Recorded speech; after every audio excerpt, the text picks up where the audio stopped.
দীপা আশ্রমে প্রবেশ করার সাথে সাথে হঠাৎই মাকে দেখে দরজার কোণে লুকিয়ে পড়ে রূপা। হ্যাঁ বন্ধুরা, আমরা এমনটাই দেখতে পাবো অনুরাগের ছোঁয়া ধারাবাহিকের আগামী পর্বগুলোতে। বিস্তারিত জানতে আমাদের চ্যানেলটি সাবস্ক্রাইব করে ভিডিওটি না টেনে শেষ পর্যন্ত দেখতে থাকুন। মায়াপুরের হোটেলে এক রাত থাকার পরে দীপা ঠিক করে যে আশ্রম থেকে তো কেউ এলো না, আমি চলে যাই আশ্রমে। ঠিকানা খুঁজে আমি ঠিক খুঁজে নিতে পারবো। মায়াপুর এমন বড় জায়গা নয়। আরিয়ান তখন বলে, বলুন না আপনি কোথায় যাবেন, আমি আপনাকে পৌঁছে দিচ্ছি। জানেন তো এখানে একটা খুব ভালো আশ্রম আছে, সেখানে অনেক বাচ্চারা থাকে। তারপরের দিন সকালেই দীপা পৌঁছে যায় সেখানে।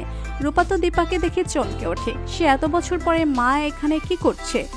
মা কি তাহলে আমার খোঁজ পেয়ে গেল?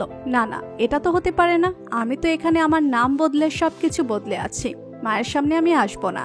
তাই তো রূপা তড়িঘড়ি করে লুকিয়ে পড়ে। ওদিকে দীপা সেই বাচ্চাদের আশ্রমটাতে এলো। দীপার খুব ভালো লাগলো।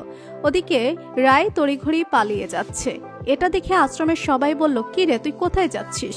তোকে বলেছিলাম না আজকে একজন মহিলা আসবে আমাদের আশ্রমে, কিছু টাকা ডোনেট করবে। উনি এসেছেন, চল ওনার সাথে পরিচয় করবি চল।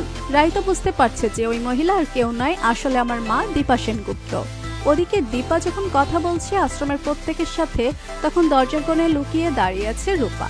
এতটাই অভিমান তার মায়ের ওপরে প্রচুর অভিমান হয়েছে। একটা ভুল বোঝাবুঝি হয়েছে মা আর মেয়ের মধ্যে। এই ভুল বোঝাবুঝির জটটা কি কোনোদিনও কাটবে না? রূপার এই যে তার মাকে ভুল ভাবা, রূপা কি বোঝে না তার মা তাকে কতটা ভালোবাসতো? শুধুমাত্র একদিনের একটা কথাতেই সমস্ত ভালোবাসা কি মিথ্যে হয়ে যেতে পারে এইভাবে? হ্যাঁ বন্ধুরা, আপনাদের কি মনে হয় অবশ্যই কমেন্ট করে জানাবেন। আর আমাদের চ্যানেলে নতুন হয়ে থাকলে চ্যানেলটি সাবস্ক্রাইব করে রাখুন, যেন অনুরাগের ছোঁয়া ধারাবাহিকের আগামী পর্বের আপডেট ভিডিও সবার আগে পৌঁছে যায় আপনাদের কাছে। ধন্যবাদ সবাইকে।